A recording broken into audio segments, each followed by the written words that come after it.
जो परिस्थिति गुजरात में पैदा हुई है, उस परिस्थिति में किसान आत्महत्या कर रहा है। किसी भी लाइव क्रिएचर के लिए जिंदगी से ज्यादा महंगा कुछ नहीं होता है। आप इसको राजनीतिक मत लीजिए। अगर आपका मुआवजा ठीक है तो किसान क्यों आत्महत्या करेगा? तो इंसानियत से लीजिए इसको, पॉलिटिकल मत लीजिए इसको।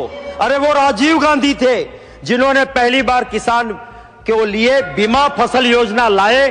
टोकन पैसों में किसानों को अगर कोई मिलता था तो राजीव गांधी प्रधानमंत्री थे, उन्होंने शुरू किया।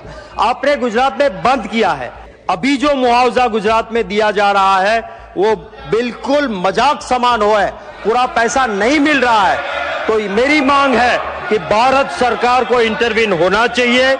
સંસદમાં શિયાળુ સત્ર ચાલી રહ્યું છે અને સત્રનો આજે 5મો દિવસ છે। લોકસભામાં શરૂઆત થઈ કાર્યવાહીની અને તરત સ્થગિત થઈ ગઈ સત્ર, કારણ કે હોબાળો થયો। વિપક્ષના નેતાઓ સતત જસ્ટિસની વાત કરી રહ્યા હતા। સંસદની શરૂઆત થઈ એની પહેલા પણ વિપક્ષના નેતાઓએ મનરેગા ઉપર બહાર વિરોધ પ્રદર્શન કર્યા અને પછી સત્રની શરૂઆતમાં આરોગ્યના વિષય પર જ્યારે વાત થઈ રહી હતી ત્યારે પણ હોબાળો થયો। રાજ્યસભામાં શું થયું? તો રાજ્યસભામાં પણ બહુ જ બધા મુદ્દાઓ પર ચર્ચા થઈ। આ બધાની વચ્ચે શક્તિસિંહ ગોહિલ એ ઊભા થયા અને પછી ગુજરાતના ખેડૂતો માટે એમને વાત કરી કે ખેડૂતોને ખૂબ બધું નુકસાન થયું છે। જે વરસાદ પડ્યો, જે માવઠું પડ્યું, એ માવઠાને કારણે ખેડૂતો ખૂબ પરેશાન થયા છે। અત્યારે રાજ્ય સરકારે તો સહાય પેકેજ જાહેર કર્યું, પણ કેન્દ્ર સરકાર પણ આ વિષય પર ધ્યાન આપે અને કેન્દ્ર સરકાર પણ એ ખેડૂતો માટે કંઈક કરે એ આશા સાથે એ કહેવા માટે ઊભા થયા। જ્યારે શક્તિસિંહ ઊભા થયા ત્યારે એમણે દિવાળી પછી કેટલી જગ્યાએ ખેડૂતોને નુકસાન થયું છે અને ગુજરાતમાં ખેડૂતોની હાલત શું છે એ વિષય પર વાત કરી છે। तो संसद में शक्तिसिंह गोहिले शू कहूं ते सांभळीए। सभापति महोदय, मैं आपका धन्यवाद करता हूं कि आपने एक गंभीर मसले पे मुझे बोलने का मौका दिया। माननीय सभापति महोदय, मैं आपके जरिए सरकार से यह भी गुजारिश करूंगा कि इस इश्यू को पॉलिटिकल दृष्टिकोण से ना ले, राजकीय दृष्टिकोण से ना ले, इंसानियत और मानवता के तौर पे इसको जरा देखिएगा। गुजरात में सभापति महोदय, दीपावली आते आते सारे मॉनसून क्रॉप रेडी होता है।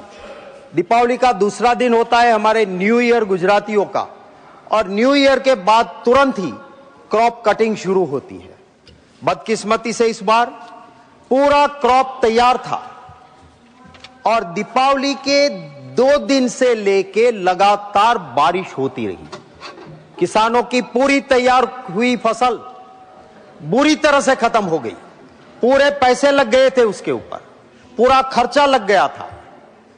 सभापति महोदय, पूरे देश में किसानों के लिए बीमा फसल योजना है, गुजरात में नहीं है।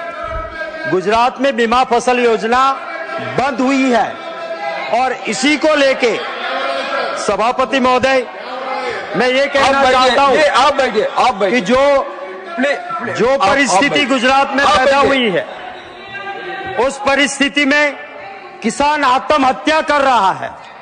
किसी भी लाइव क्रिएचर के लिए जिंदगी से ज्यादा महंगा कुछ नहीं होता है। आप इसको राजनीतिक मत लीजिए। अगर आपका मुआवजा ठीक है तो किसान क्यों आत्महत्या करेगा? बार बार किसान आत्महत्या कर रहा है। आपको ये नहीं भूलना चाहिए कि किसान किसी पॉलिटिकल पार्टी का सभापति महोदय, किसान इसलिए मैं कह रहा हूं कि सर, जामनगर के द्वारका के पास किसान आत्महत्या करता है और लिखता है कि मैंने मेरे गहने गिरवे के पैसे लगाए थे, क्रॉप फेल हुआ है, मैं आत्महत्या कर रहा हूं। दूसरा किसान पत्थर शरीर पे बांध के कुएं में गिर के गिर सोमनाथ के ऊना में आत्महत्या करता है, लिखता है कि मेरा क्रॉप फेल हो गया है। तो इंसानियत से लीजिए इसको, पॉलिटिकल मत लीजिए इसको।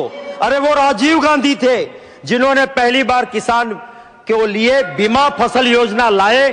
टोकन पैसों में किसानों को अगर कोई मिलता था तो राजीव गांधी प्रधानमंत्री थे, उन्होंने शुरू किया। आपने गुजरात में बंद किया है। मेरी यह मांग है सभापति महोदय, इसको इंसानियत के तरीके से ले।